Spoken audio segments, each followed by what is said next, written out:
linked to the civil society issue. So I think that there is a diaspora. I actually think that it is the diaspora that is more inclined towards civic institutions. They're the ones who are most committed, and they're the ones who bring the most disappointment. Because, of course, this is an intellectual group, and the Canadian government, as an example, funding Southern Sudanese doctors to go back to South Sudan. Remember, the problem becomes that you can have a commitment as fealty, but if you're making a salary that is supporting your family, and then you go to South Sudan and you're a doctor, there's got to be an incentive for you to feel that. And nationalism and that goes some ways, but it's not enough to have a permanent, return market destination. This is why today's government is trying to take economic incentives.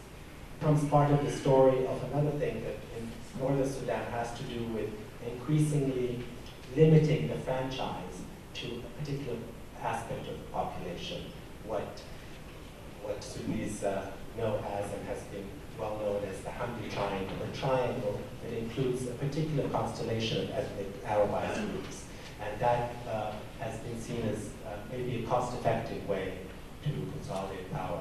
But that's all up to debate, and don't tell anyone I told you this. It's a secret. It's a secret between you and me. So let me just stop there.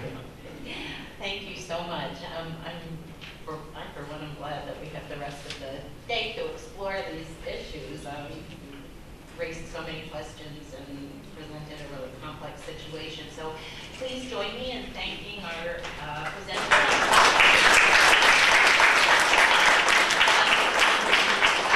I see on the schedule that there's a coffee break till 12:30. Is that right? Yeah, 12 we're going to have a coffee break. I hope that you will continue these groups. And the second session is entitled Development in Reverse, the Human, Social, and Economic Impact of the Conflict in South Sudan. Our esteemed presenter today is Awolich, and he is from South Sudan. He is with the SUDD Institute, and Abraham is the co-founder of the SUDD Institute and currently serves as a senior policy analyst as well as the administrator of the Institute. Previous to joining the SUDD Institute, Abraham was a deputy director in the Ministry of Defense and Veterans Affairs, in the Department of Policy, Research and Planning in the government of South Sudan. Awolich co-founded the Sudan Development Foundation that provides both educational and health services in South Sudan.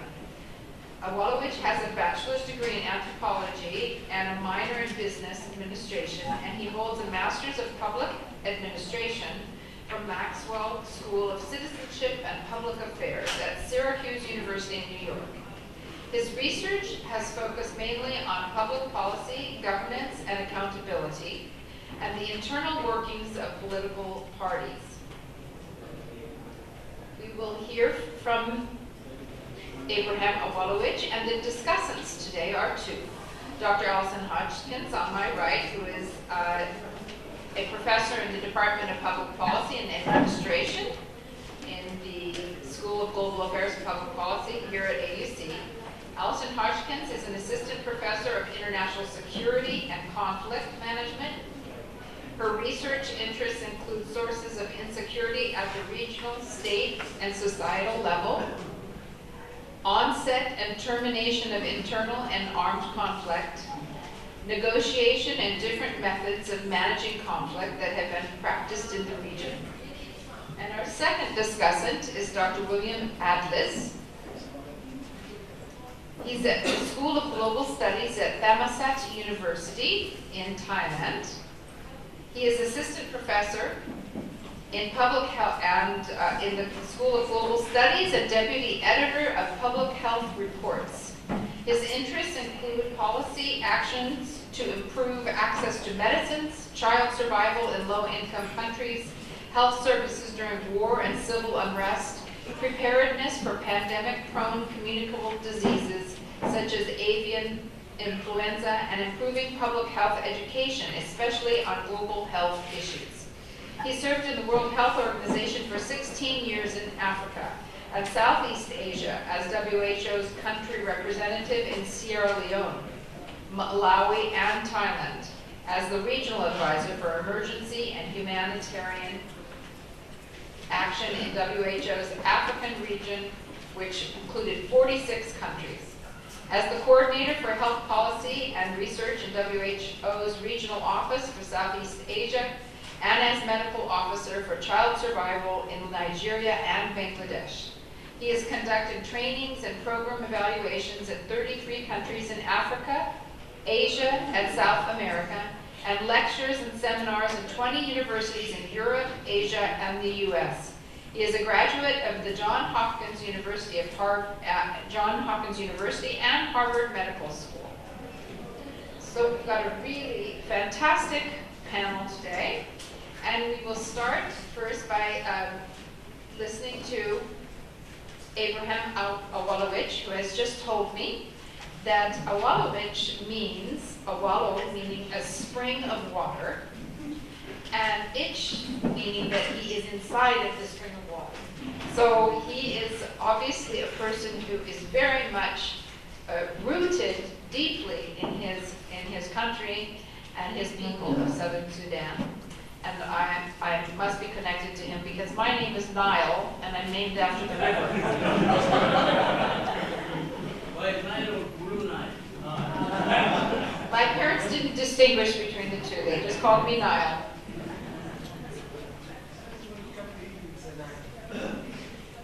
Well, thank you very much. I'm really delighted to be here, and it's the first time to be in Cairo, which is really a privilege. And in the context of Sudan, I have not been to Khartoum yet. I grew up in the south, and I have not traveled the north. And so it is surprising that I got to come to Cairo before I got to go to Khartoum. Today I would like to begin by maybe telling you a little bit more about what the SUDD Institute is and why my presence here today is a real privilege. SUDD Institute is a policy research institution that is just a couple of months younger than South Sudan. Was born in May 2012. And it came out of a certain experience. A group of young men, mainly researchers, were invited in 2011 by the government of South Sudan to carry out what they called a comprehensive evaluation of the government. And the aim of the project was, it was a presidential promise during the campaign that they were going to evaluate and look at how the government was running. And the aim of the project was to inform the creation of neo-government after independence. And so we were privileged to, through that project, to look at the government very closely and the systems and structures that were put in place. And made some recommendations on things that were necessary to be changed, things that needed to be expanded. And so that project went on from May 2011 all the way to the end of the year. So by the time the independence was declared, the project was still ongoing, but some recommendations were already submitted to the government. So after we finished that assignment, we realized that a lot of policy decisions were made by the government with very limited information. Very limited analysis was done before major policy decisions were made. And we felt that maybe having an independent institution that will look into government policies and provide advisory information to the government would help. So that is how the SUDD Institute was created. It was co-founded by 6 people, including Dr. Jokmer, who was supposed to be here instead of me, but he chose to go to London instead. to the Chatham House. They had another program over there. But he at that time, don't tell him that I said this. He said at that time he was waiting for his child to be born, so he couldn't make it. But it later appeared on the internet that he was in London. So that in our tradition, if you lie if you lie for a situation like this, it means you really respect the institution or the person. So you do not want to tell them that you couldn't make it. So you have to come up with a very good lie. So I'm really privileged to be here, and that is the SUDD Institute was among the first institutions to detect the development of the current crisis in South Sudan. We started writing about it from July 2012. And on the 23rd of July 2013, which was the day when the president dismissed the entire cabinet, coincided with one of our main reports on the development crisis within the SPLM. And so the report was published on the same day, and then the president dismissed the cabinet on the same day. And the report was recommending that he shouldn't do it. He shouldn't dismiss the cabinet, but it was too late, and we don't know if he was going to listen anyway.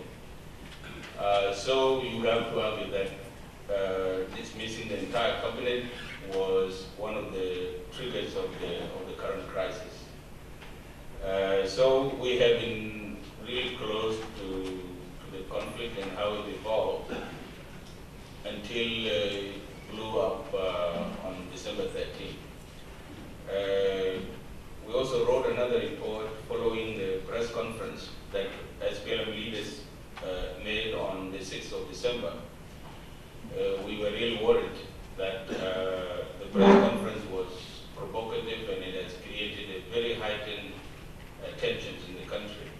So we spoke to the leaders who held the press conference, tried to get their intentions, and also spoken to supporters of the government, tried to get their intentions. And it was evident that both sides were heading toward collision. They did not see any reason to continue to dialogue. And so it was a question of who was going to fire the bullet first before the conflict would return into the country. And so that is the background from which I come here.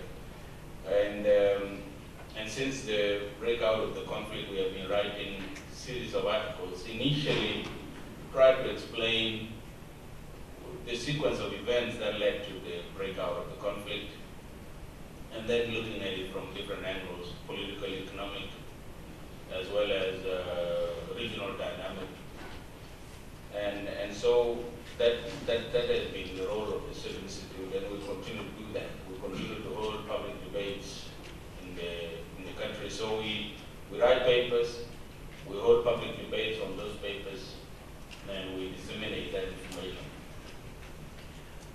So that is very much the background of the SUDD Institute. Today I'm going to talk about the social structure of the state of South Sudan, and I'm going to use this diagram to demonstrate what I'm going to talk about. In the presentation, I'm going to talk about the fact that the way the South Sudanese society is structured makes it easier to make it maybe prone to conflict. And that is not just the social structure, it's a social structure that is informed by history of conflict between the North and the South, and also internal conflicts between different ethnic groups. And so I will go straight into the presentation, and then perhaps if I still have time, I will be able to make some comments on the previous presentation. So let me start with my diagram in order to explain what I'm trying to talk about. This is how I look at the society in South Sudan. It's a community living in a number of circles. And this may not be true only for South Sudan, but it is true for many societies. And so there is the inner circle, which is denoted by A, which is basically the self and the family. It's an identity. I'm a person, my name is somebody, and I have certain values, and so is my family. And circle B is the extended family, or what we call clan, in the context of South Sudan. That is also my identity. I belong to my extended family and my clan. And circle C is basically nationalities, I would call, or ethnic groups or tribes in South Sudan. I belong to a particular tribe, and it is also my identity. And then circle D, which is the outer circle, is what would be the nation state of South Sudan, which is also my identity. And so there are overlapping identities that are inherent in the social structure of South Sudan. We belong to these identities at the same time. But what do these identities tell us? If you look at the inner circle, the color is a lot darker, and the line around the circle is bold. It's not broken. What that suggests is that the intensity of the color means that identity with that level of identity is strong. You identify with yourself so strongly that nobody can tell you you are not you, right? And the same thing with your family. Nobody can say you don't belong to your family. So I would argue that that circle is almost unbreakable. You cannot get away from that. In some circumstances, people do get away from identity with their families, but it is very difficult. And so I would say it is not breakable. Circle B means that you are strongly identified with the clan or with your community, but not as strong as your identity within your family. Your identity to your family or your loyalty to your family is not as strong compared to your clan, but it's still very strong. The lines around the circle the circle is breakable, but still the lines are very neat. It's close. The separation, things that separate people in that circle are very small, and therefore people really strongly identify also with their clans. So suppose you have a problem in circle B, and that problem is overlapping, is challenging your identity in circle A. What happens? You are most likely to pay loyalty more to your circle A than circle B. If something challenges you to choose between A and B, you are likely to choose A because you are strongly affiliated with it. And the same goes to circle C. You know, the identity with our nationalities or tribes is strong, but it's not as strong as our identity with the family and with the clan. And the lines are a bit broader, you know, it's a very loose identity. You can come in and out of it at any one time. But there are small dots that can still be connected. the outer layer is really the identity is not as strong as in A and B, but it's still an identity. So what does that mean? The two lines, the two red lines, one is coming in and it is solid, and the other one is going out and it is broken. You know, when we are asked to leave our families and join a higher circle, maybe that of clan and that of tribe or that of a nation, usually the decision is not made entirely by the family. It's usually more personal. And so people don't go to the outer circle united. They go individually to join those circles, depending on the circumstances that compel them to come to those circles.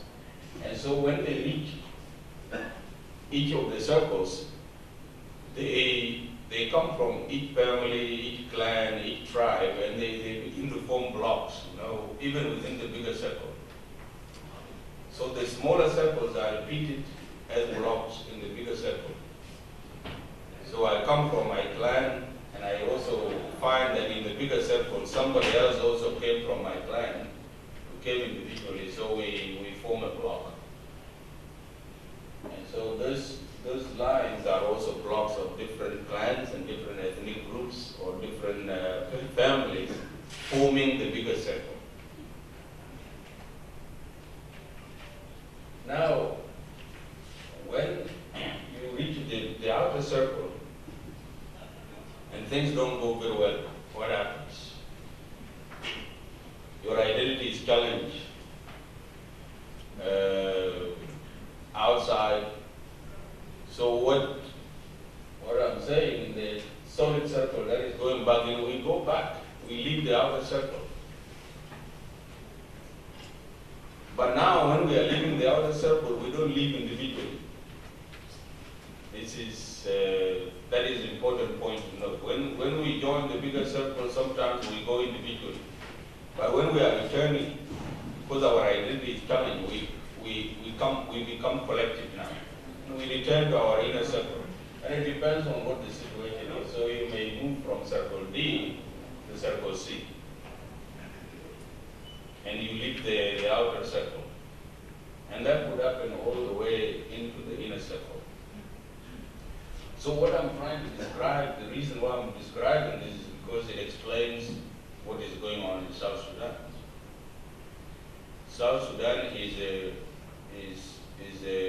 it's a traditional African society that is made up of groups of people that belong to a number of identities. They identify with many circles, let's say that. Say, for example, the Dinka, the Nuer, even the Shuluk and the Bari, they only come together as Dinka when they are threatened by another group. And they only come together as a Nuer when they are threatened by another group. But if they are not threatened collectively as a group, they are not together. Right? The Nuers fight each other also inside their own circles, and the Dinkas fight each other also inside their own circles. And so the circles can expand when there is a threat against the collection or group of people. But it can shrink if the threat is within that circle, then they can break it down and they go to the next level. And so what that means is that there is an element of instability inherent in the society, in the social structure of the society already. And so if you are a liberation movement like the SPLM, which is the main party in South Sudan, if you are aware of this, your job is to try to solidify the outer circle. You link it up together so that it is solid like the interior circle, so that it is not easily breakable. And the only way you do that is through some political negotiation and political compromise. And so what happened in South Sudan is that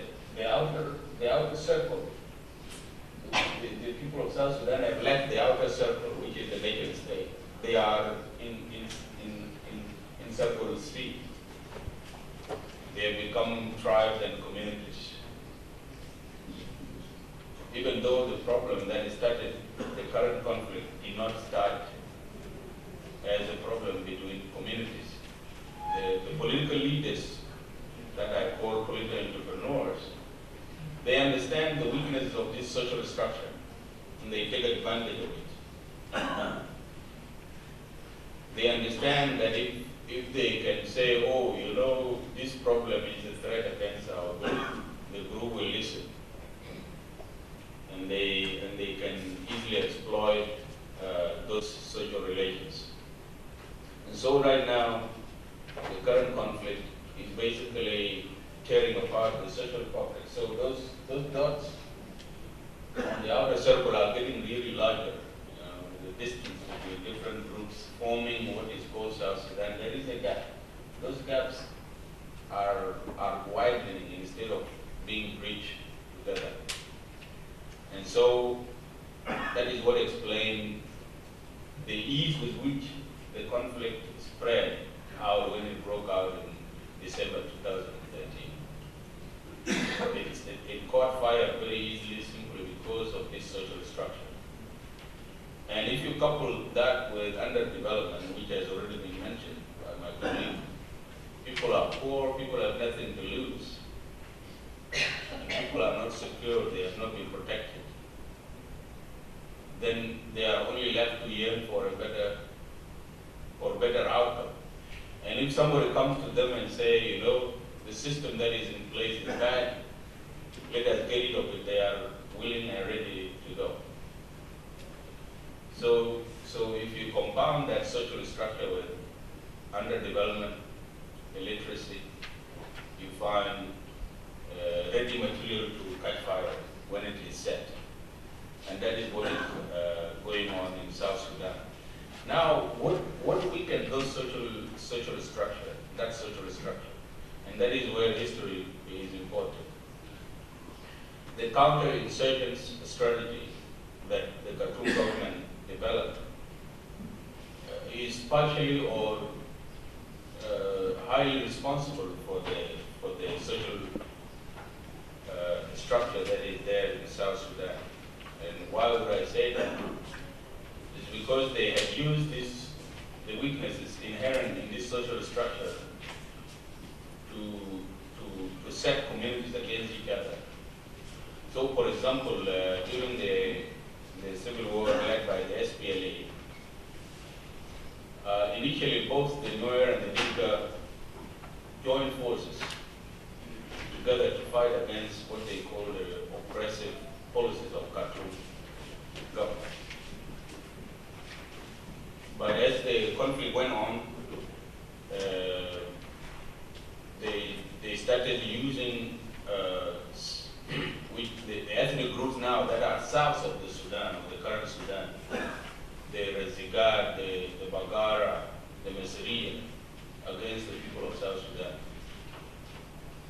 And when that was not effective, they actually used ethnic groups within South Sudan against each other.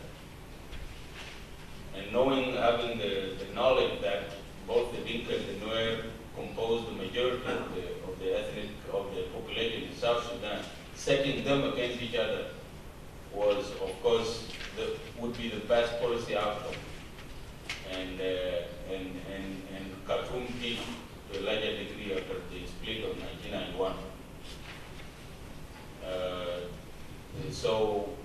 Using the Nuer mainly against the SPLA, which was perceived to be against the Dinka. And so that brought in some regional element.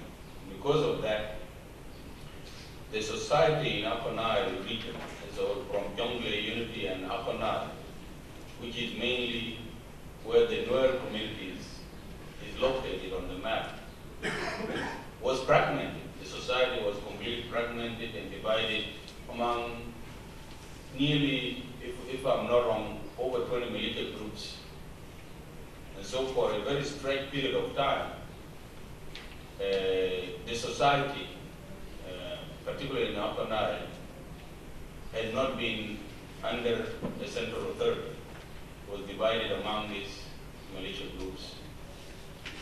While the regions of Equatoria and to some degree regions of Barabazal were to a larger extent either under the government of Sudan control or under the SPLA control.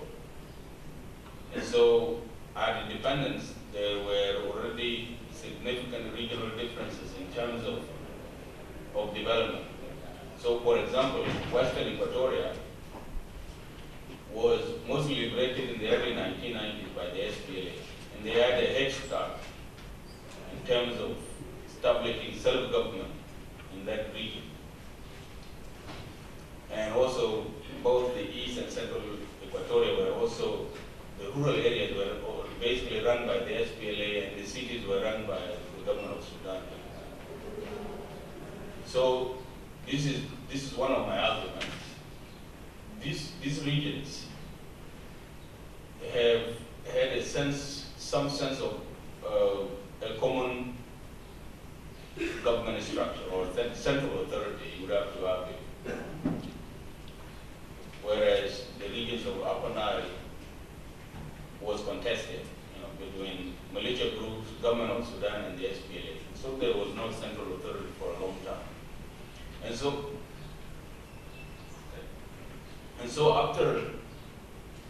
so during the CPA, the region remained restive. It became a place of many still rebellious groups, even though the main group that was South Sudan Defense Forces made an agreement with the SPLA in 2005. Most of the military groups in that region were co-opted into the SPLA. The results of the 2010 elections were also contested in that region, in Unity, in Upper Nile, and also in Jonglei. And so there was instantaneous rebellions in the very region. One rebellion led by Galwaga in Unity State, who was unhappy that Dr. Riek Machar's wife was illegally, did not win the election because it was rigged in favor of another person.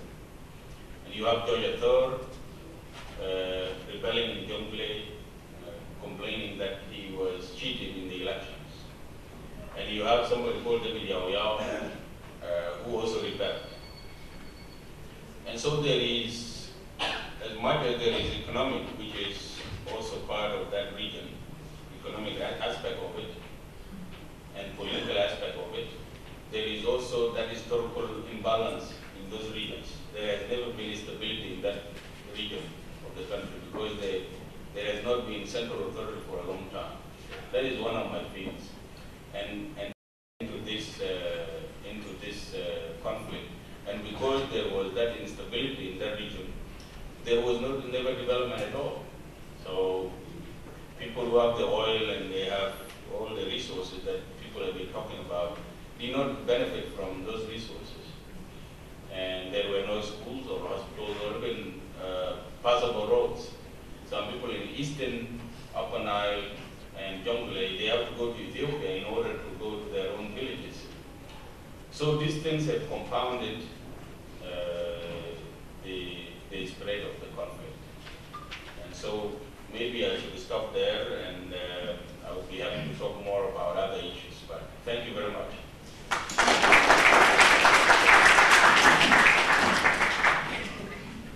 Thank you very much, Abraham Awolich. And now Dr. Allison Hodgkins is going to give us some more discussion and questions that we all have possibly many questions for you. So we'll start with Dr. Allison. Thank you very much, Nile, and thank you, Abraham, for those comments. You've given me a lot to think about. I hate microphones because I'm normally so loud. I have to moderate. I was quite taken with your discussion of identity. And the reason I was taken with it is I'm an identity skeptic. Not that I'm skeptical that identity exists, but that identity, particularly in complex situations, is such a purposeful construct that you have, as you described here, you have some inherent identities that have traction and have meaning that are reinforced, but that you also have these outer circles that are not only looser, but can be easily manipulated. And you were describing entrepreneurialism in that manipulation process, and of course there's, I'm going to mangle the names of the two scholars, I think it's Fidorio and Weingast, who wrote a really nice article on how entrepreneurial elites manipulate these particular identities in order to build coalitions for their own aggrandizement within the conflict. And the example that sticks in my mind, of course, is Slobodan Milosevic during the conflict in Serbia. And the point that was made there, and I would like you to comment on this as my first question to you, is the point that was made about Milosevic was that he was really a nobody. He was not a very good politician. He really didn't have very much to offer his constituents in terms of a political platform, in terms of governance, but he did have fear, and he did have a knowledge of his history as a Serb, and he was able to revitalize that and strengthen some of those outer circles in order to mobilize people to him. And so I want, there are two parts of this question. The first part is, if we look at the political actors, were these people who had their own strength, their own programs, their own platforms, and had other means of mobilization, or was some of this mobilization simply because that was the most effective tool for these actors to gain their supporters? And the second question that builds off of this is, within security studies, one of the sort of sub-theories that's a bit of a controversial theory is what we call securitization theory. Securitization theory says that essentially something is a security issue, something is a threat, simply because someone with influence identifies it as such, which is the first part of the process, and that speech act of identifying the threat is received by the constituencies as having validity to the extent that they will then justify, agree, or take part in extraordinary measures. So the actor who has influence says, this is the threat, we must act, we must do this. The people accept that, and then that issue is moved out of ordinary politics, ordinary discussion, and becomes something that anything can be mobilized. And of course, the classic example that I use with my students who I torture with this theory is, George Bush after 9/11, where all of a sudden this became, the #1 threat. In terms of how identity works into this, I'd like to ask you, first of all, who is a securitizing actor in this sense? And not who as the individual, but for example, in order for someone to be that red line, do they have to share commonalities across those circles? For example, is someone more influential because you can relate to them on the clan level, on the national level, or is it possible to cut across those? How is that message transmitted? Of course, in the US context, in the European context, we know that oftentimes the Securitization Act is done through mass media, through policy speeches. How is that message transmitted in South Sudan? And I'm thinking of, unfortunately, the case that immediately came to my mind was Rwanda and the radios. And then the last piece of this is, what is the message? What do these actors use in terms of identifying something as a particular threat? Do they use these circles against each other, as you said? Or do they relate those circles to resource competition, to imperial legacy, to colonialism? Like, what are the messages that have resonance when these securitizing acts take place? And then my final question, which was the original question I had for you before I heard your presentation, which sent my brain in another direction, is what I hope is a more hopeful question relating to your work with the SUDD Institute. What role do you see civil society organizations like yours having in terms of influence over the peace process? And I was very heartened to hear from Sandrine that the reason you had to make your visit to Cairo too short for us to take you even to see the pyramids was that you had been called to participate.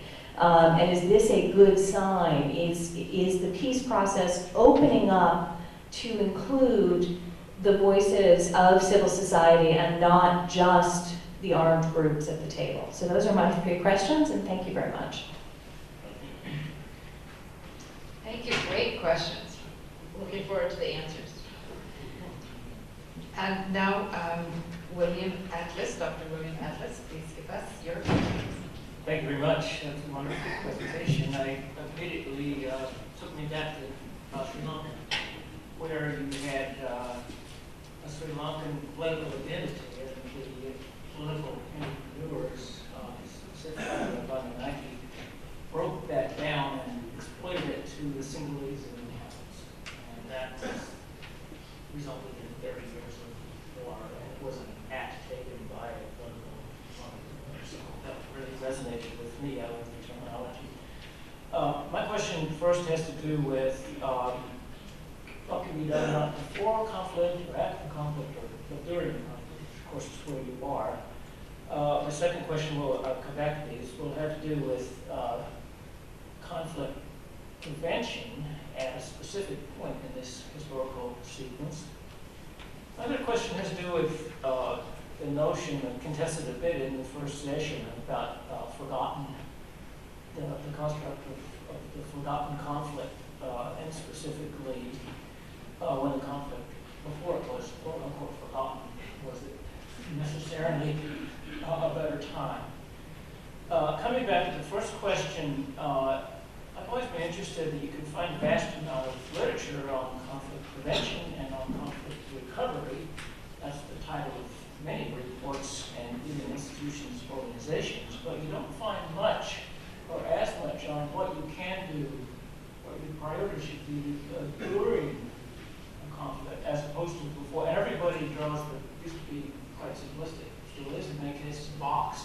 There's the box, that's conflict prevention, and then there's an arrow in the box, which is conflict recovery. But there's another box in the middle, and if we look at countries like Sri Lanka, Angola, Eastern DR Congo, Kashmir, we're talking here about conflicts that went on for 30 plus years, and if you're going to wait for the conflict to go away before you take action, clearly you're not going to, you're going to have to wait a very long time. So my question would be, and you've already partly answered it actually, but in your experience from a government's point of view, as opposed to humanitarian aid, what are the priorities, what's feasible, realistic to expect during a conflict to sustain or even develop? Are there windows of opportunity during conflict? Does a conflict actually sometimes open up, paradoxically, solutions? But in any case, what's feasible and what are the priorities before the conflict is over, the very situation you're living through? That's question number one. Question number two on conflict prevention. I did it quick and dirty. All my research is quick and dirty. I went back by a decade and I looked at the term conflict prevention as a term in titles of peer-reviewed articles. And this is the kind of an explosion that happened. 75 through 84, that decade, there were only 55 articles for that in the title, 5.5 articles per year, if you will. 85, 94, there were, again, exactly 55 articles with that title in the article, and there were a few false drops, like there was one article on conflict, how to prevent conflict between the thesis advisor and the graduate student. I wanted to read that one, but clearly it was off topic. Then, 1995 to 2004, we had 942 articles, and almost tenfold increase. And so this was the explosion of exciting period of conflict. The World Bank was practically, plotting out reports right and left, and a lot of other organizations or institutions or journals established, Journal of Research and others. But then, here's a phenomenon that interested me. It's kind of a big data kind of thing. 2005 to 2014, it began to fall off a little bit. You don't see as many articles with conflict prevention in the title, and I wonder whether that's because there's been a kind of a fatigue, or at the point where we should be writing articles about what worked, we don't have much to write. And we can't go writing articles that were already written going 20 years earlier. So my question would be, what do you see as, let me make very specific. In December 2013, when my chair left the government, the vice president left, and the breakup between the president and vice president. At that moment in time, that month, what would have been conflict prevention interventions that could have been done, and who would have been able to do them? Because the handwriting was on the wall. It was already on the wall. I remember when that happened. I said, oh, well, I know what's going to happen here. I've seen it happen more than one. I was in Arizona for 2 years. I've lived this too. And so the question is, at that moment in history, December 2013, what perhaps could have been done? You would be the best person in the world, perhaps, to answer that question. My third question has to do with money and the idea of forgotten conflict.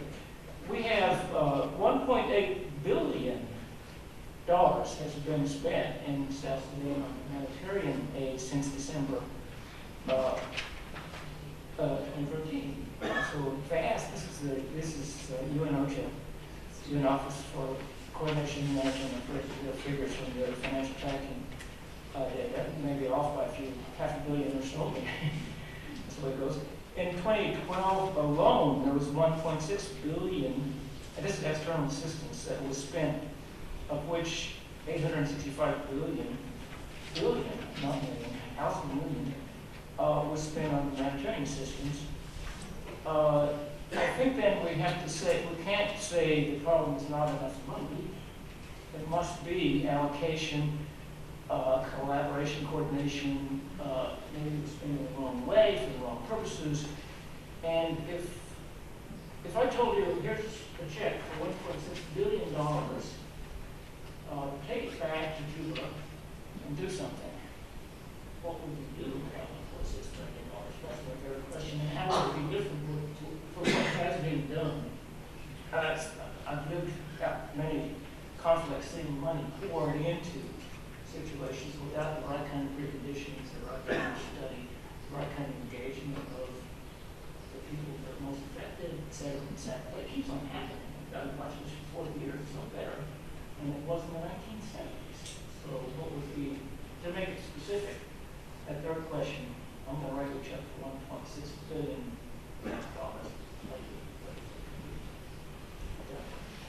Thank you very much, Dr. Adams. That is three terrific questions, and so you've got your work cut out for you. I'm going to add just one question. In the previous session, it was mentioned that one of the things that needs to be done is to limit the incentives or the economic gain from the continuation of this conflict. And I would like to ask you to reverse the logic of that and ask the question, how can peace become incentivized? How can peace become an economic gainful goal? Well, thank you very much, Allison, and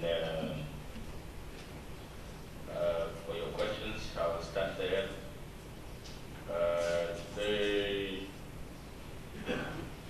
The issue of political entrepreneurialism and manipulation is real in South Sudan.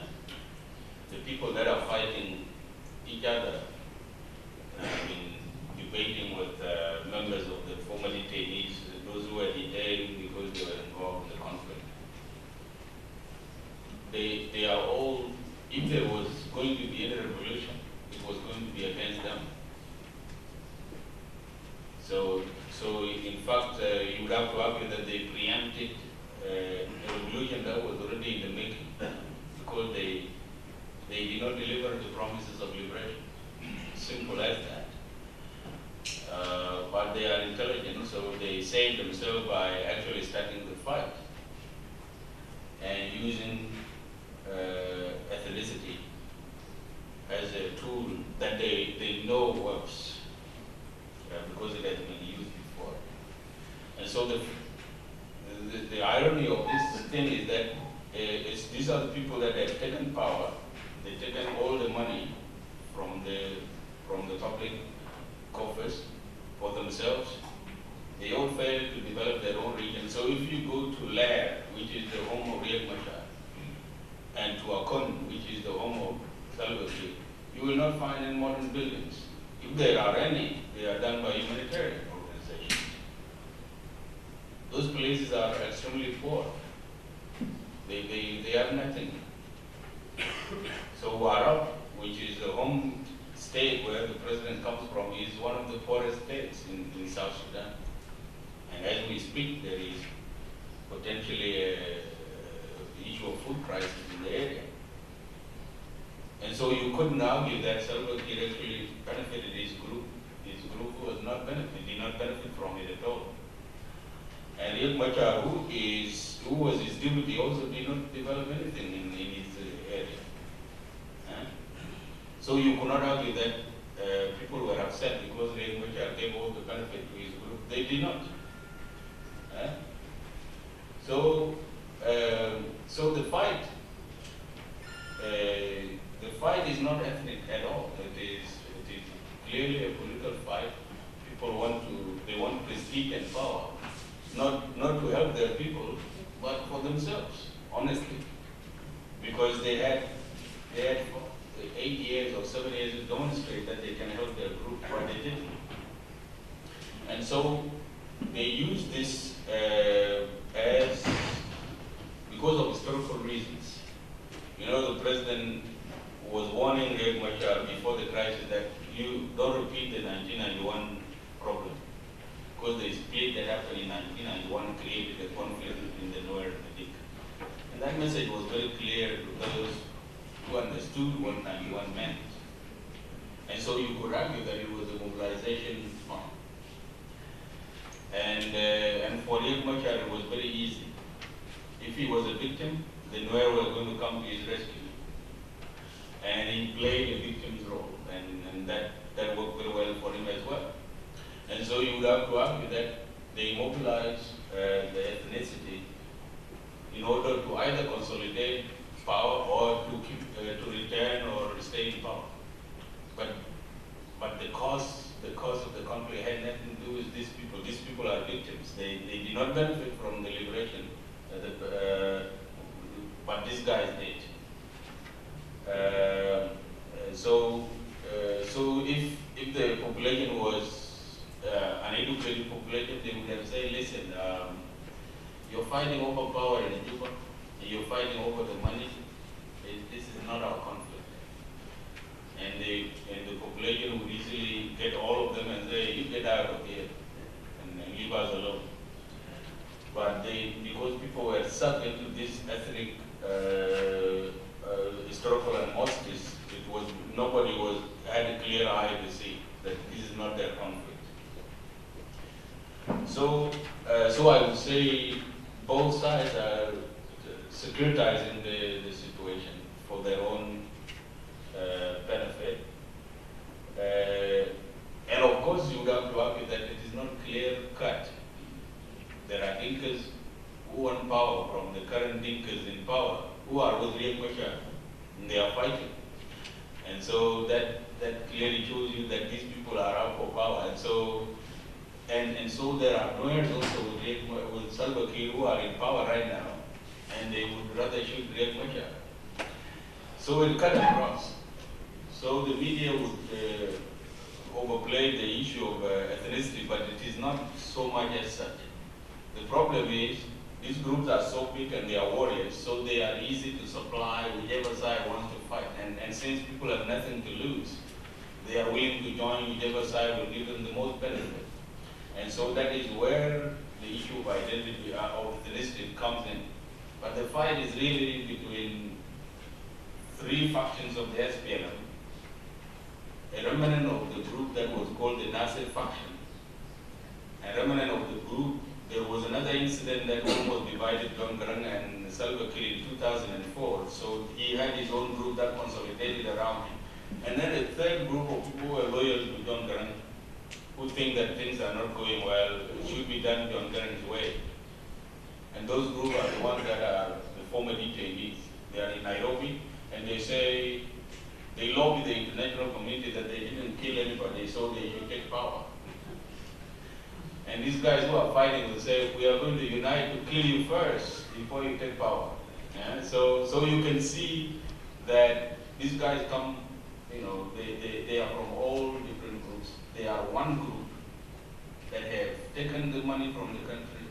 They have used the power in a way that benefits them, not the society, not the state. And they are using these ethnic divides because they are their knowledge to basically maintain or to try to retain the power. That is the bottom line. And so these ethnic groups are victims of that fight. And what is the role of the civil society? Well, the civil society started off very well, trying to assert itself in the conflict and try to provide a neutral narrative about the conflict and how it should be resolved. But the two parties are very good at what they do. They basically kill the civil society, using civil society by basically saying, we're going to bring our own civil society that is affiliated with us. So the opposition say we have civil society that is based in Khartoum and in Addis Ababa and in Nairobi, and the government say we only recognize the civil society based in Juba. And they went and picked their own civil society.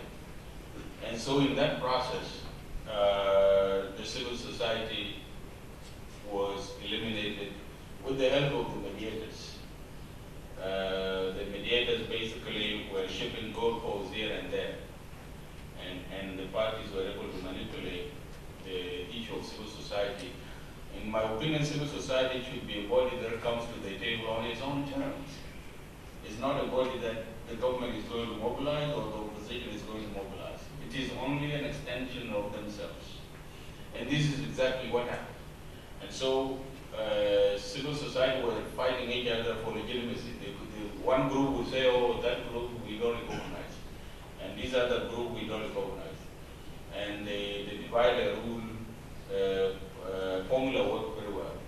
And so the capacity of civil society to make a difference was greatly weakened because of the fact that the representation was contested between the opposition and the government.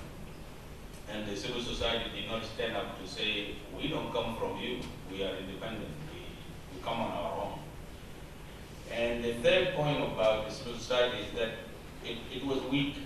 It had a weak base. The whole South Sudan was a civil society, but after CPA, the whole civil society leadership became government officials, except the church. The whole civil society was swallowed. They become state ministers, others became governors, some became civil servants.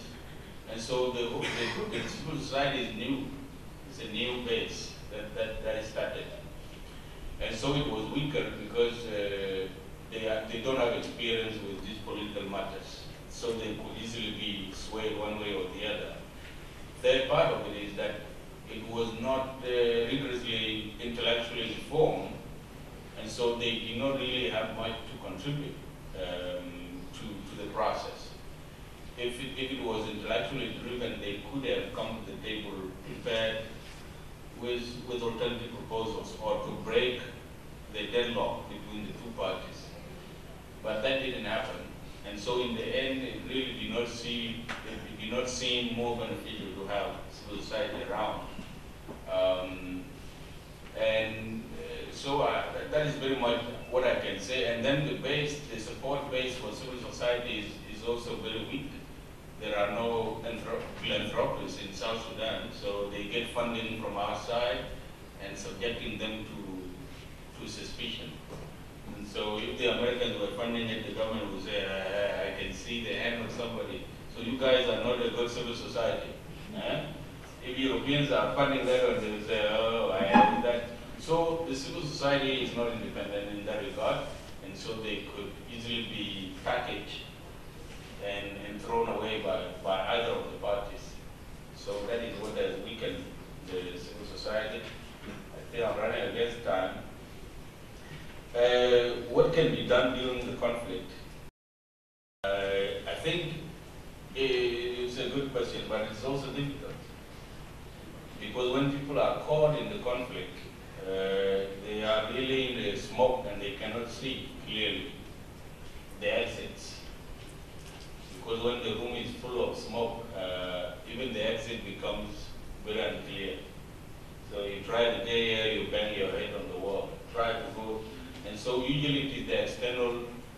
supporters of the parties that see clearly. And in this case, you would have thought that maybe IGAD would be the party that is outside the room, that is able to clearly see the exit. But they actually came into the room. IGAD has also come into the room, and so they are also affected by the smoke, and they cannot see clearly. So if you look at Sudan and Uganda, they are clearly in the middle of the room, and they cannot see very clearly. And so what is important is that maybe one thing you could do, and which was done in 1999, is to try to separate the ethnic element of the conflict from the political element of it. And that is getting the ethnic group to put their own common understanding and leaving the politicians on their own, so that they can actually fight politically and not using their ethnic support base to continue to support untenable positions, which is what seems to be the issue. And so if you could get the major ethnic groups in South Sudan, I think, and the Nile to put the common understanding that this conflict is not there, it's a political conflict, and maybe begin to have some gradual reconciliation efforts, even during the conflict. It worked in the past, and it is likely it could work again, so that you isolate Machar and Salva-Kiir as fighting a political war oppositions. It's nothing, they are not defending the Nuer or the Dinkas. In fact, they are doing the opposite. Then you could have a way. As far as what could have been done, during that time, we were basically, that was our cry. We could see clearly that these people are heading toward collision course, and we thought that those who were having influence, both China and the United States, and even the region, the IGAD, could have come in and say, listen, this is going too far, and we cannot take it. You guys sit and talk. Perhaps it could have been reversed. But for some reason, everybody was just doing the wrong calculation, or they either were complacent in the process. It can be both. It can be that you were really so naive that you didn't see it. It was clear that it was going there.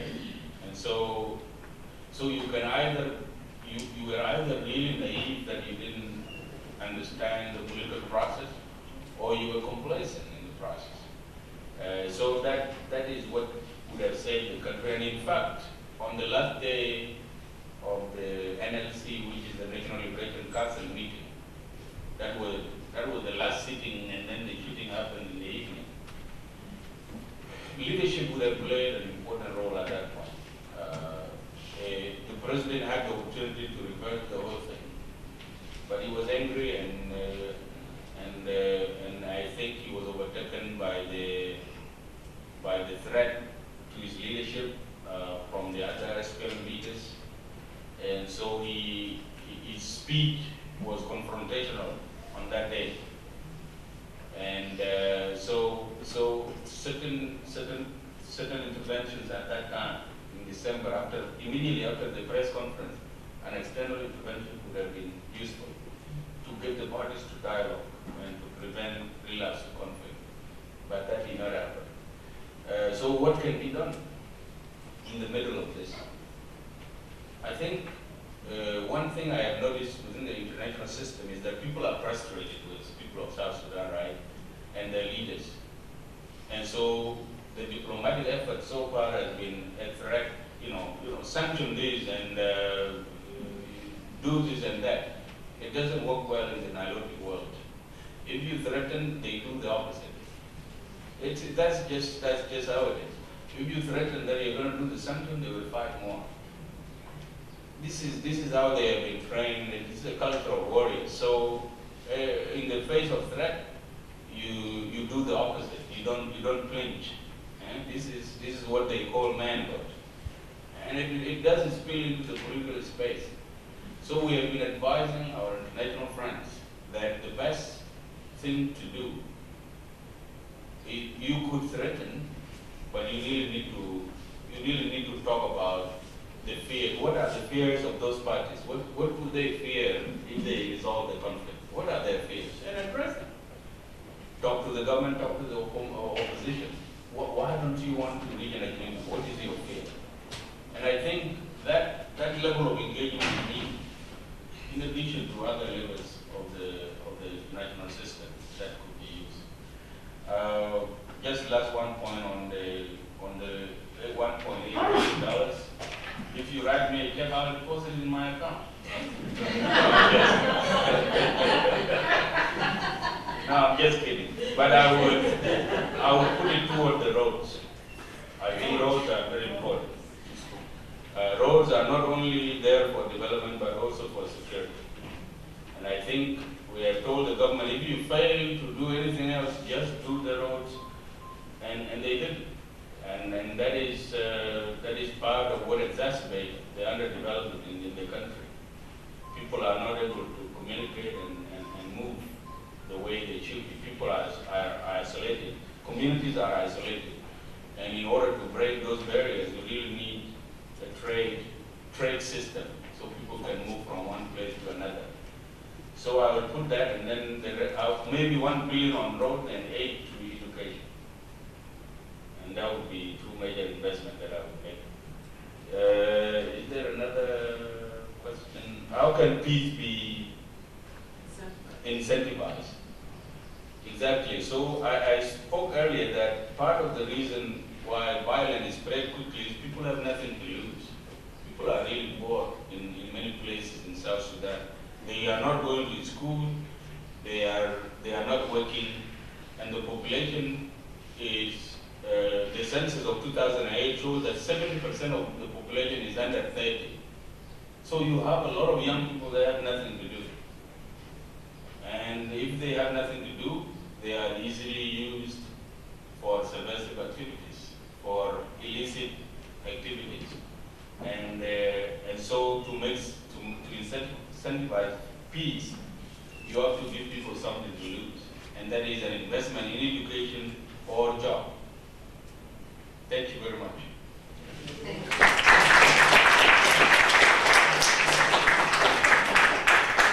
Thank you very much, Abraham. That was very enlightening, coming straight from South Sudan. And thank you, Dr. Allison and Dr. William. But I do want to tell you that we have 15 minutes more, so we can take some questions from the audience. Yes, sir. You mentioned Uganda within the room. You mentioned Uganda within the room. What about the influence of Ethiopia and Kenya over the conflict in South Sudan?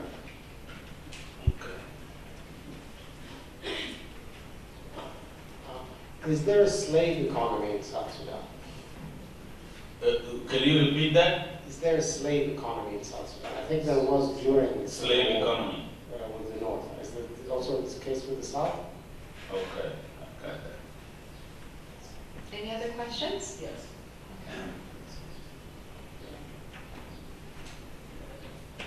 Thank you for your presentation. Thus, the UNHCR made clear from the experience of Rwanda genocide and the conflict of the Ethiopia and Kashmir, like you said before. What is the role of preventive diplomacy? Like Kofi Annan had made it after he finished his mission in UNHCR.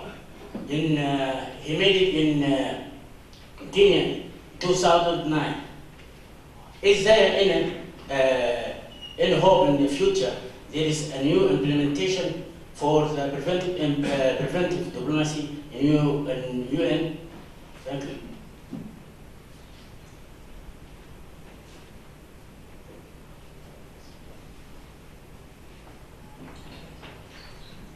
Thank you again for the opportunity. My first question will go to the 1991 event. You have repeated that, and was said by the previous presenter. You talk of the event of 1991, which was supposed to be the massacre of Boer community by the neighboring Nuer. And today, we have a Juba massacre in December of 2013, and you haven't said anything about that. So I was wondering, can we talk more about Juba massacre? The second point to my question is, it hasn't been so clear from the two views, the two presenters, regarding the real root causes of the problem in Juba. To my understanding, I don't think initially it was about kicking out the whole cabinet or the vice president, which is the current chairman of the rebellion at the moment. I think we have to go to the genesis of what happened. It should have been the party internal affairs. You know, the party was not organized, and some groups within the party, the SPLM, wanted a reform, and then the president was resisting not to have reformed. And I think that was the genesis of all this. And it was not Dr. Machar who was actually spearheading it. It was the other group that allies with the former vice president, if I'm not mistaken. Thank you. Okay, I think that's as many questions as we can take. Well, I will start with the role of Ethiopia and Kenya. Those countries also have their own interests, as the previous presenter showed, the pipeline politics, where Djibouti and Ethiopia would want to see a new pipeline going through their territory so that they can collect tariff for the pipeline. And the Uganda and Kenya see South Sudan as a younger brother, so they would rather, they have also small deposit of oil. And so if they were to, if the pipeline were to go through Lamu, then Uganda would have a shorter pipeline going on the back of that, and then Kenya also in the northwestern region, Turkana district around Lake Turkana, they also have some oil deposit there. So they can easily put their pipeline on the back of South Sudan pipeline. And then you have Sudan, which is already holding the existing pipeline, wanting to maintain that or increase their flow. So there is that economic situation for both countries. And so it depends on who is promising what. You know, if the SPLM in opposition are promising that if they win and come to power, they will continue the pipeline to go to Khartoum and also get another pipeline to go to Ethiopia, the logic would tell you that definitely Ethiopia would see the opposition in more favorable terms if that was the deal. That I don't know. And the same thing with the Kenyans and Ugandans. If the government of President Kiir would give them the best benefit, they would rather see the status quo maintained. That I cannot establish, but Kenya and Ethiopia are a bit neutral in the process of mediating the conflict. Although both parties would accuse either of those as leaning more toward the other. But as far as the realities on the ground are concerned, I think those parties are a bit neutral. And they are trying to see that the conflict is ended. But Uganda and Sudan are obviously partisan in the conflict, although they don't want to do it in a more open way. Because Sudan will not accept that they are really involved in this conflict.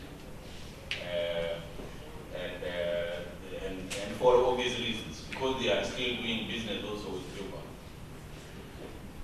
But Juba knows that they are supporting the other, and Juba is also supporting the other groups. So it is a very complicated political process that is going on there. And so definitely there are regional dynamics and interests that are being done behind the scene, but the most apparent ones are Kenya, Sudan and Uganda. one being on the other side in the conflict. Slave economy, I don't think we have an elaborate system there, although there are situations in Jonglei where some groups would come and kidnap children. And there is an element of kidnapping and a little bit of trade that happens there, but it's not as straight a slavery trade as it would likely be described. But there is an element of kidnapping of children that happens. But the elaborate slave economy does not really exist, I would say. I did not get my brother's question on the UN diplomacy very, very well. So I'm going to skip it. And I will talk about the reference to the 1991 massacre and the Juba massacre.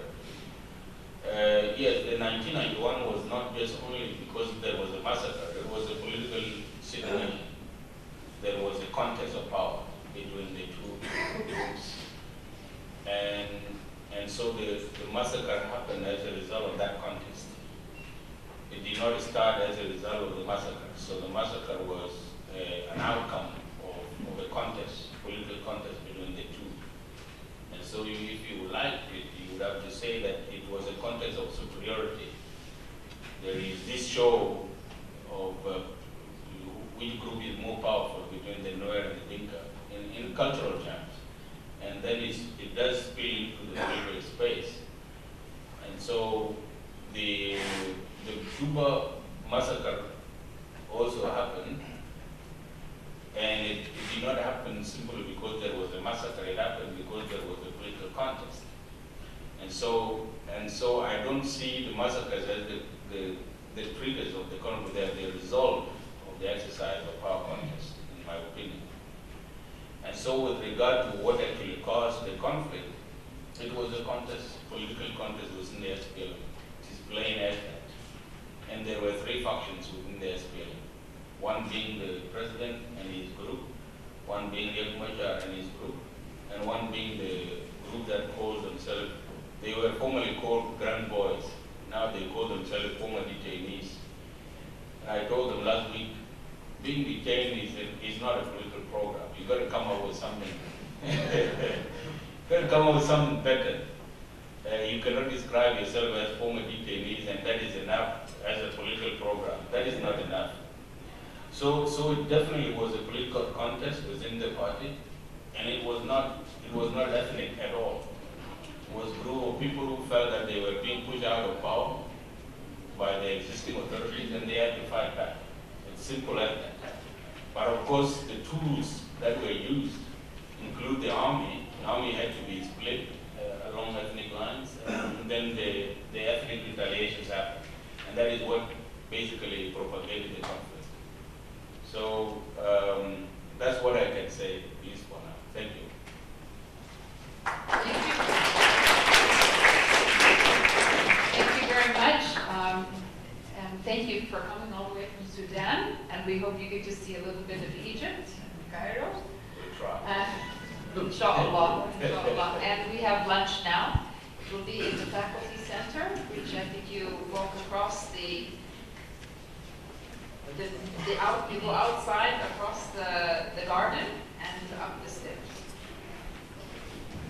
Thank you, Nile, for agreeing to chair this session, and thank you again, audience, for your participation. And we will feed you to re-energize you for our final session and closing plenary. Thank you. Sophia, hopefully you had an enjoyable lunch. It's been a wonderful program so far, and I'm thrilled to be able to introduce the third session of the afternoon. My name is Lilleleht. I'm with the University of Wisconsin-Madison.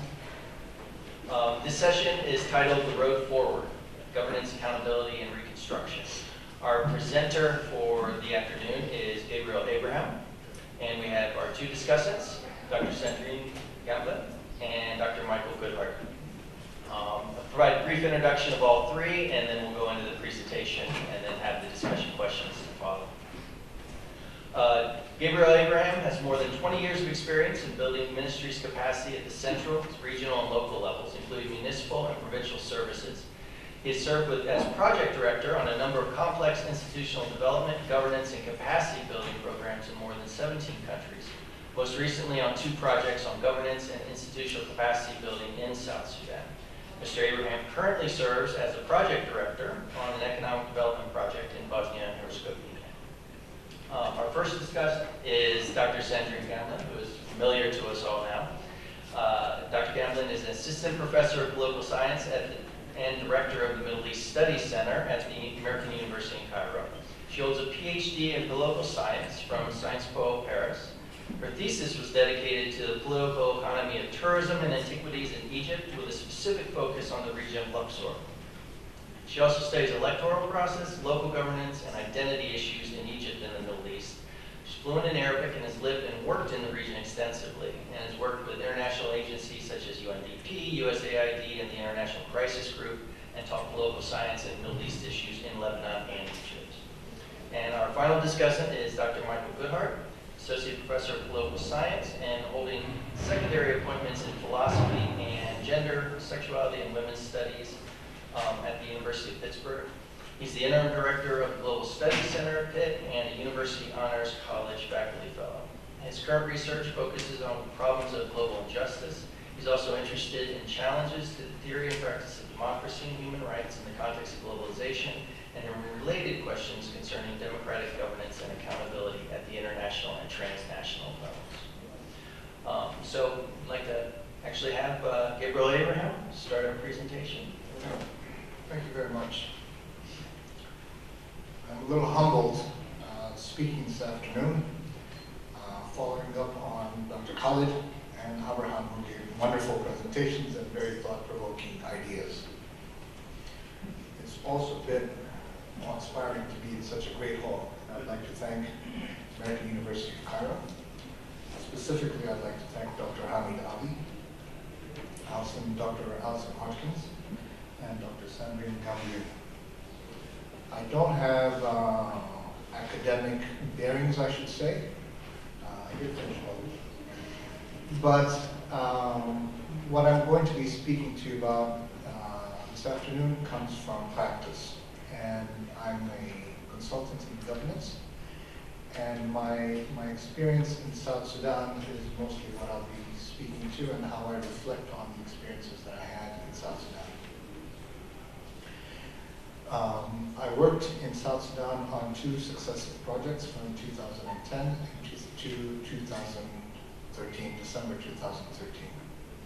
On the first project, I was providing advice in the Ministry of Cabinet Affairs on a larger project that was providing assistance with economic development related to oil, fundamental laws, and establishing fundamental institutions of states. The second project, which I was directing, was democracy and governance. And broadly speaking, it was assisting the government with executive decision-making process. And within that, we covered rule of law, cabinet procedures, labor, and public sector. So what I speak to you today about comes from the experiences that I had on those 2 successive projects. To continue the introduction, I think it's worth pointing to the fact that between 2010 and 2011, while working in South Sudan, we were working very closely with a fairly large international community, helping the then government of Southern Sudan, the autonomous region, prepare for independence, what they call the Referendum Task Force. And one of the tasks of the Referendum Task Force was to establish the institutions of state on day 1 of independence. So the day before independence, there was a different currency. On day 1, there was the new currency. The day before, there was no central bank law. On day 1, there had to be a currency, etc. But to talk about, what's the title? The future of South Sudan. I would like to talk a little bit about governance. Since its application in the United States in the 18th century, the modern federal system of governance has received greater and greater application. And while in the United States it was used as a mechanism to strengthen central government by transferring authority from the federated states, while maintaining some form of independence, it became known as a coming together federalism. It has since been applied in Switzerland, in Canada, and Australia. So there are models of federalism where the central government assumes some control while maintaining autonomy within the state levels. Other countries, like India or Ethiopia, have employed federalism as a way of accommodating diversity while maintaining national unity. And maybe we can refer to this as a holding together federalism. In post-independent Africa, there are many attempts at federalism, and that did not often succeed, and these became quite short-lived. I think in the case of South Sudan, there's a need to look at the importance of federalism, how it can be applied, and if it can be used as a means of addressing diversity and strengthening a unity-based approach so that the population can have a sense of equality and a shared identity and a say in the governance of the nation. To talk to the background of South Sudan, as you've heard before, and I think worth mentioning again, the road to independence in South Sudan was concluded with this, with the signing of the Comprehensive Peace Agreement, referred to as the CPA, in January 9 of 2005. The interim government was established, that is the Government of Southern Sudan, GOS. And then it served as the autonomous state for the next 6 years. So while it was the autonomous state of Southern Sudan, it was still under the rule of Khartoum, which meant that the president of Southern Sudan, Salva Kiir, was the first vice president of Sudan. So there was that form of relationship. But also as an autonomous state, many of the competencies of the yet-to-be independent state were not in the hands of Southern Sudan. Clearly, you can imagine Ministry of Defense would not be in an autonomous region. You can imagine a central bank would not be in an autonomous region. You can imagine civil aviation would not be in an autonomous region. So there are many competencies that did not exist in Southern Sudan during the CPA period. That's from January 9, 2005 until independence, July 9, 2011.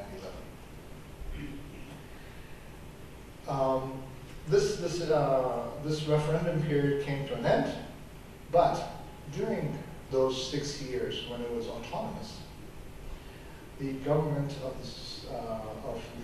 Southern Sudan did not promote economic development or democratic processes, and I think it's worth pointing to this. And so finally, when South Sudan gained its independence on July 9, 2011, one could ask, independence to what?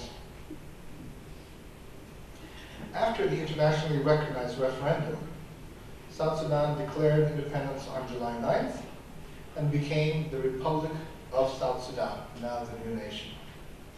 It ratified the transitional constitution. During the interim period, there was an interim constitution, but on July 9th, there was a transitional constitution. This transitional constitution was written behind closed doors during the interim period. It was written by a handful of government officials, and after the ratification of this constitution, South Sudan became a member of the United Nations. This happened within less than a week of declaration of independence. I believe it was July 13th of 2011. So if we compare it to a country like Kosovo, which unilaterally declared independence in 2007, it has yet to become a member of the United Nations. Yet in South Sudan, it gained its independence with no controversy. It was recognized by the parent state Sudan, as you've heard this morning. It received universal acclaim. And to kind of give you a sense of that universal acclaim, on the day of independence, there were so many heads of states coming to celebrate independence, upwards of 30, if I remember correctly, that there was no parking space for the planes of all of the heads of states. Meles Zenawi, President or Prime Minister of Ethiopia, had to circle over the city, delaying the independence speeches until they could move the planes. So the independence was received universally. It was received with great enthusiasm. Within a very short time, South Sudan was asked to join numerous international organizations and signed numerous international conventions. And let me point out some of them. The Convention on the Elimination of Discrimination Against Women, SUDD. It signed the Convention on Special Aspects of Refugee Problems in Africa. It signed the International Covenant on Civil and Political Affairs. It signed the Convention on the Right of the Child. It signed the Covenant on Economic and Social and Cultural Rights. It signed the Covenant against torture and other cruel, inhuman, and degrading treatment or punishment. It signed the African Charter on Human Rights and People's Rights. It signed the International Covenant of all forms of racial discrimination. It would then join IGAD. It would join the World Bank. It would join the East African Community. It would join African Union. It would establish 28 embassies. It would join the Fraternity of Nations. So here we have a promising state. And it begs the question, what could have gone so terribly wrong for such a promising start? And how did factors contribute to the crisis that we see today? I find the word crisis to be a bit inaccurate, not revealing. Crisis is not what we have in South Sudan. It's far greater than that. It's displacement of a very large percent of its population.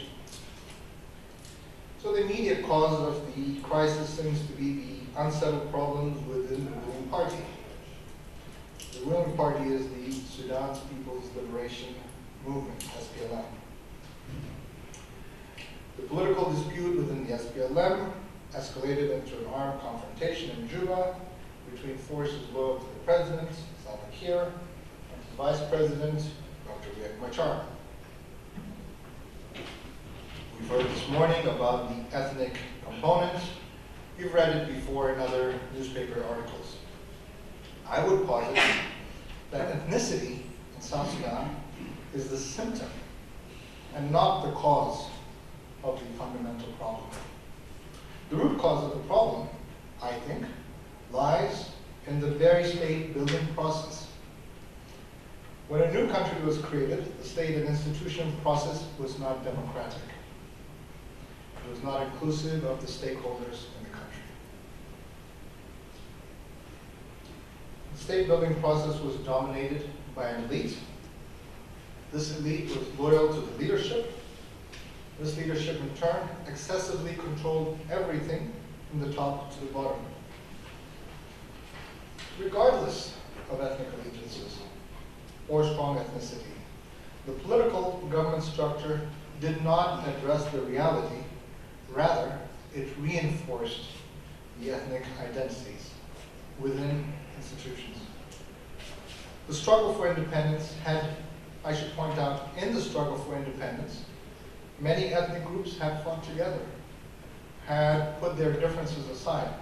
So when we look at this present conflict and look at it through the lens of ethnicity, I have to go back and say that differences were settled previously. The government, during the interim period, did not provide public services. It did not create a politically accommodative environment. It did not put into place state-building processes. And so when you have an environment like this where you have no political space, what you find is that people look inwards and they start looking towards their own ethnic groups rather than the center.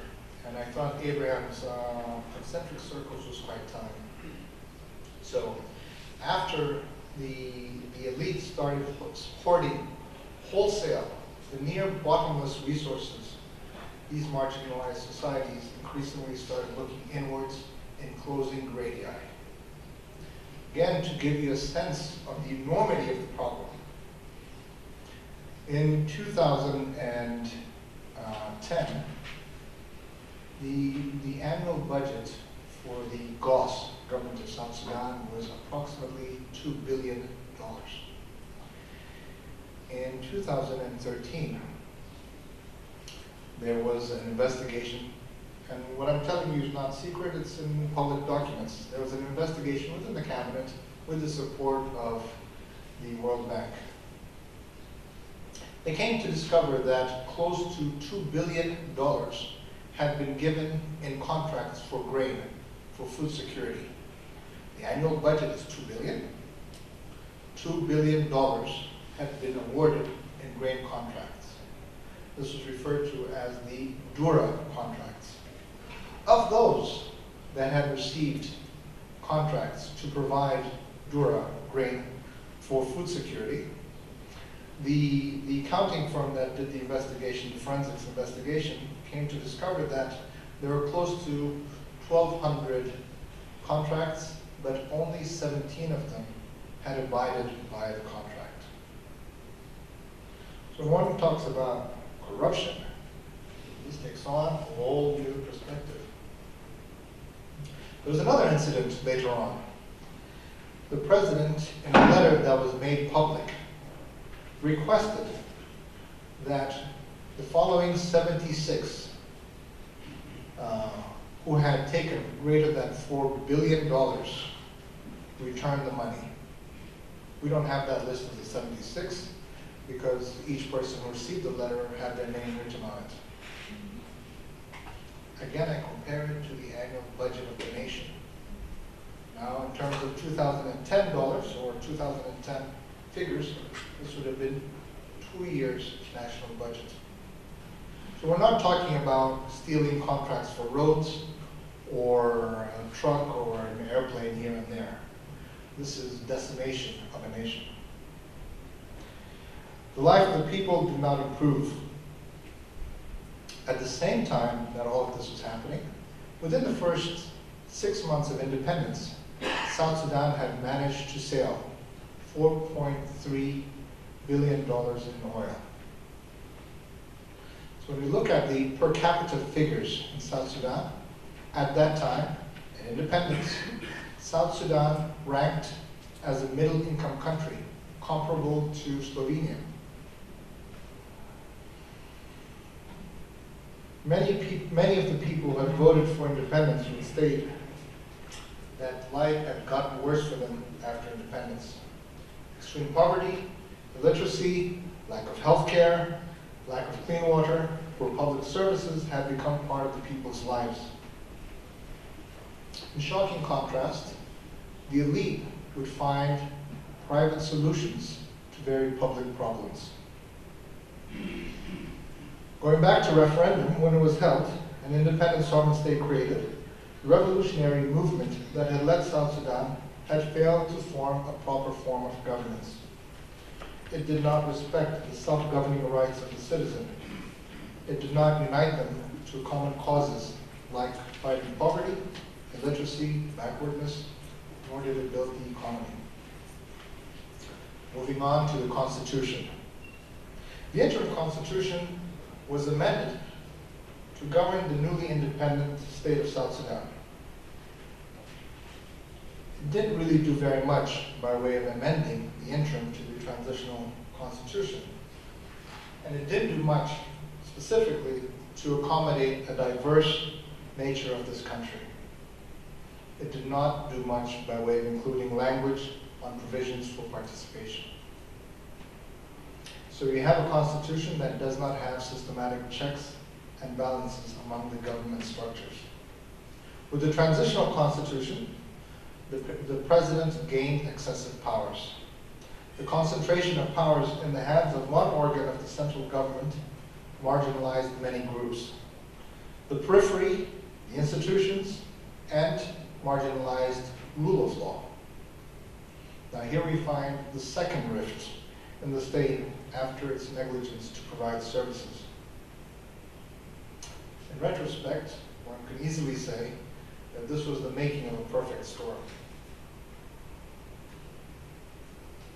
We had a government that had encouraged rampant corruption, a practice of allocating public funds, and then when we see the relationships between the center and the states, and the complicated relationships and autonomy of the states that were not guaranteed by the Constitution, what we ended up having is a government that is ruled by presidential decree. The weak Constitution was made more insignificant by the casual disregard for it. The role of the parliament as an oversight body did not function in the case of South Sudan. And here again, I would like to compare South Sudan's constitution-making process to Kenyan constitution-making process. At the time leading up to the Kenyan constitution, the constitution was serialized in the newspapers, and then there was a referendum held. So upwards of 60% of Kenyan population have managed to read the constitution. I don't know what the figures are. We don't really have polls, but I wonder what percent of the population in South Sudan had actually managed to read the constitution. There was an expression that I heard oftentimes in South Sudan, and they were often referring to a statement that Numeri had made about an agreement. And the story goes that Numeri had made an agreement with South Sudan, but then he neglected it, and when he was asked, why did you neglect it? You had signed the agreement after all. He said, it's not the Quran, it's just a piece of paper. I think there's that similar neglect to the constitution that was applied in the case of South Sudan, as well the rule of law. Now what you find is that there's an asymmetric relationship, both horizontally at the central government and vertically between central and subnational government. So relationships began to increasingly rely on patronage, independent power and monetary base, ethnic affiliation, regional relationships within the country, and regional relationships outside of the country. And so these became the operatives and the relationships and the mechanisms by which relationships were maintained and or strengthened. Now, ironically, we find these very same actors are sitting at the table discussing the negotiation for peace and the building of the future of South Sudan.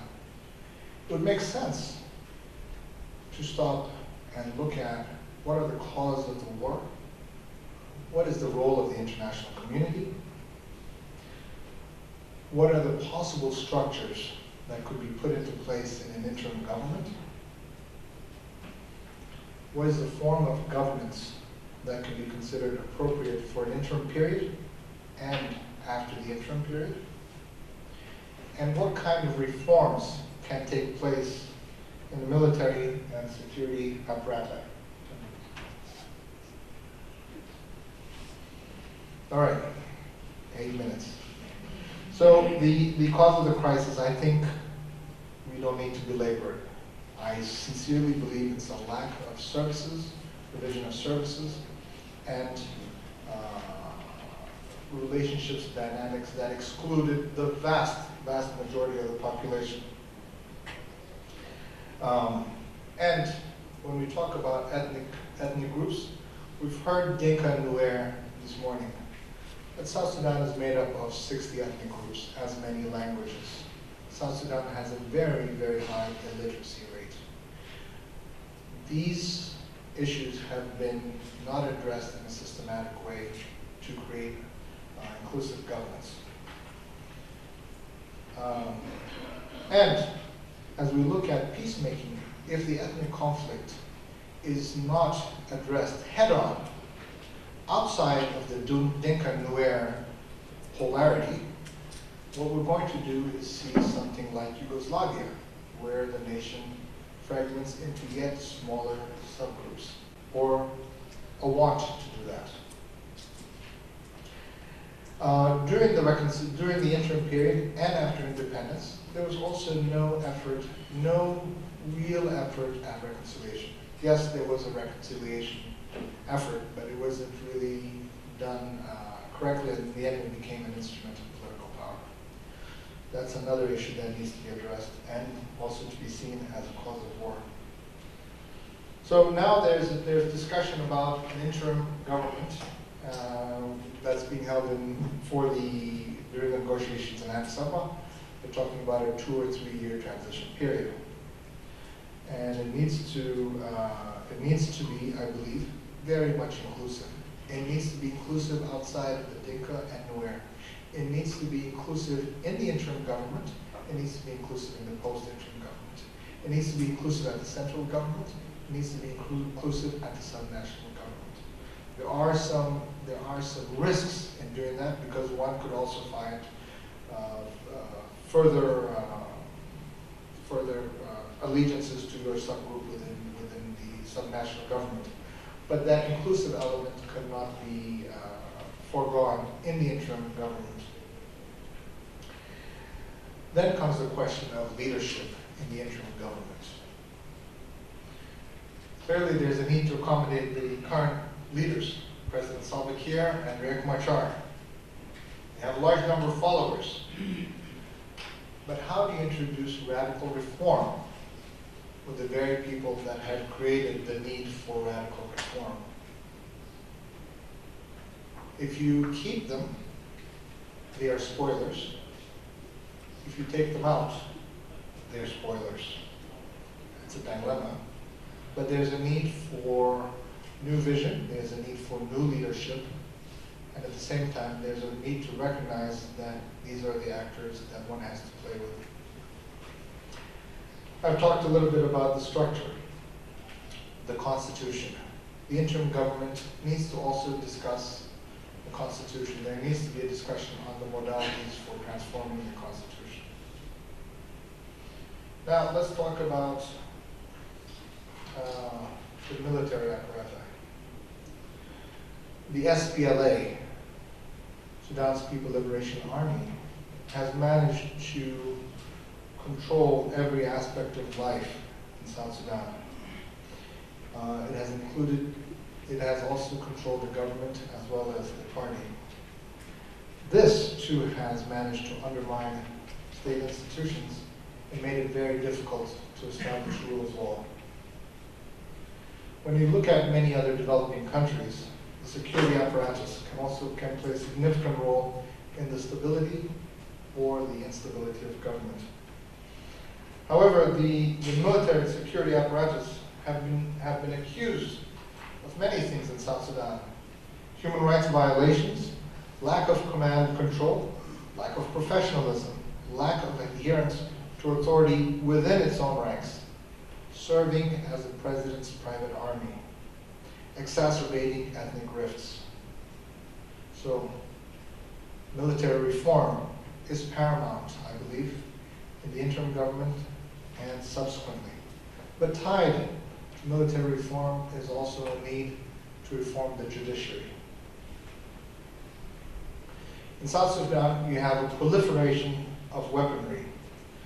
The traditional bows and arrows that were used for cattle raiding as rites of passages have now become Kalashnikovized. So now you have poverty, regional militias, and communities that use guns to protect themselves against the SPLA. You have the SPLA that is organizing mechanized cattle raids. So once again, ethnic concentration becomes the end result. So in the interim period and subsequently, there's a need to address gun control. There is a law in the books in South Sudan for gun control, but that needs to be entered into force as a matter of priority. Another serious issue, and I'll wrap up with this, is that the military and security forces use force with impunity. Impunity for committed crimes before independence contributed to the commission of further crimes after independence. And yet the CPA was silent on accountability, as its provision for national reconciliation was never implemented. Amnesty International wrote about South Sudan, the almost total impunity enjoyed by the perpetrators of serious violations has created a situation where these individuals and others have no regard to human rights and humanitarian law. Individuals and groups that have been affected feel that the only way to ensure that perpetrators are punished and to prevent future abuses is to take the law into their own hands and engage in reprisal attacks. I'm quoting Amnesty International.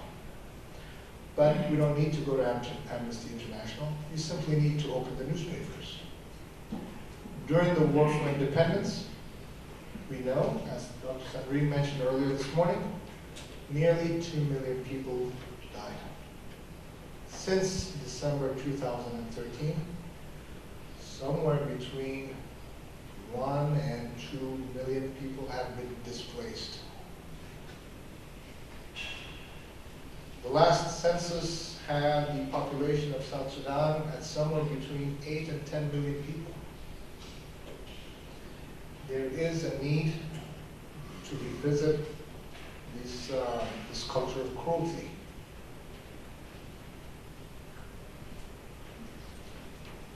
In a nation that has such a high rate of displacement, illiteracy, multiple languages, and now displacement, I have to wonder, is 2 to 3 years for the interim government enough time to make serious reforms?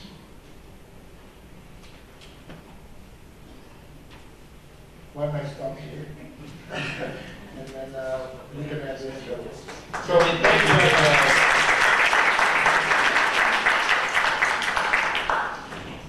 As we did in the morning sessions, we'll go ahead and take a couple questions from each of our discussants, and then we'll open it up to the floor as time allows. So, thank you. Thank you very much. Thank you, Gabriel. One of the most, I think, from my point of view as a political scientist and anthropologist, is the state-building process in South Sudan. And I know, Gabriel, from your experience, that you've been actually, for the 5 years that you've been there, you were part of the process in a way as a consultant, and a consultant working for an American agency. So my point is so state building process from almost ex nihilo, how do you proceed? How do you issue currency? How do you establish a press conference room for the presidency, for instance? How from this kind of very detail, which are not detailed because they're about political symbols related to the perception of what the state should be and what the state mission should be regarding population. And my point actually is about, related to the state building process, is about legitimacy. How, after more than 30 years, because, well, we keep thinking that the civil war started in '83, but we can go further. How, after many decades of terribly violent, really terrible violence in this part of the world, how can you build up legitimacy capital on this, the remainings of this, the afterwards, and how do you build up legitimacy, and how do you build up a national narrative which would be actually restricted to boundaries? I mentioned boundaries this morning. So boundaries being established in 2011 or even before. But how do you build up this national narrative that a majority of the population can rely on or at least feel part of it. So that's one of my first question about the state building process and the mechanism, actually, and I would say actually the mechanic, like, you know, not only mechanism, but this kind of technical issues.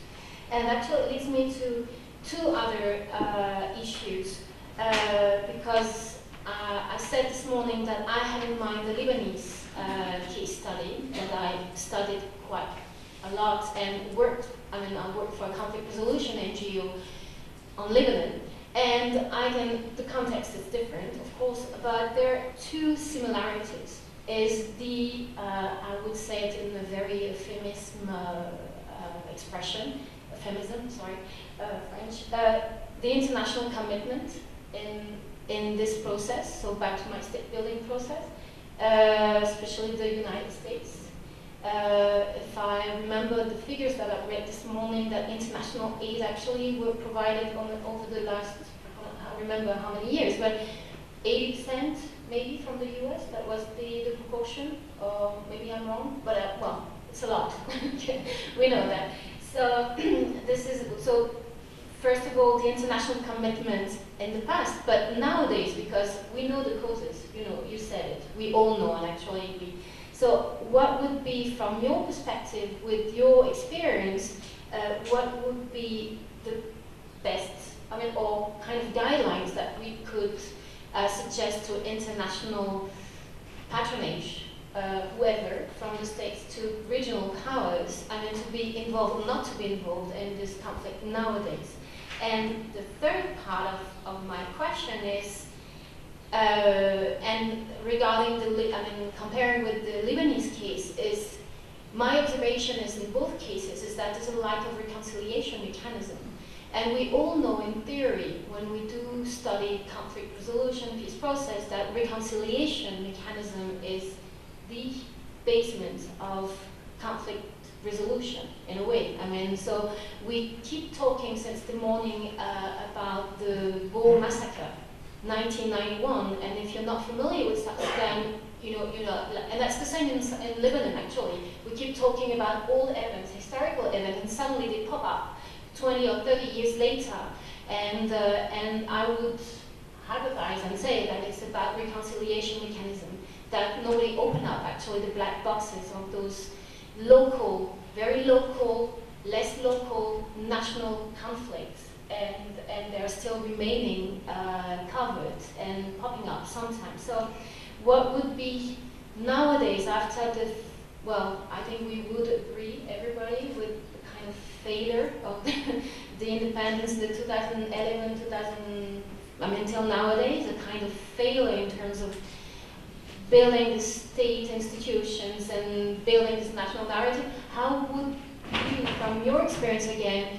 would envision a reconciliation mechanism for it's a prospective question, but because you have kind of, insight and long experience in that.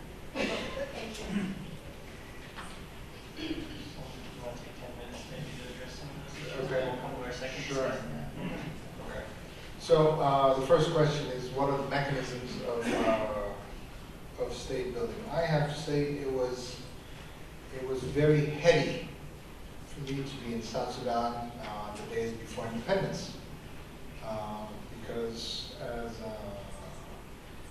as my mother put it, I was helping divorce this country. I don't think it was said as a compliment, but I was at a time when we were building this nation. I was part of this nation, the newest nation in the country. It resonates with me too. I'm an Eritrean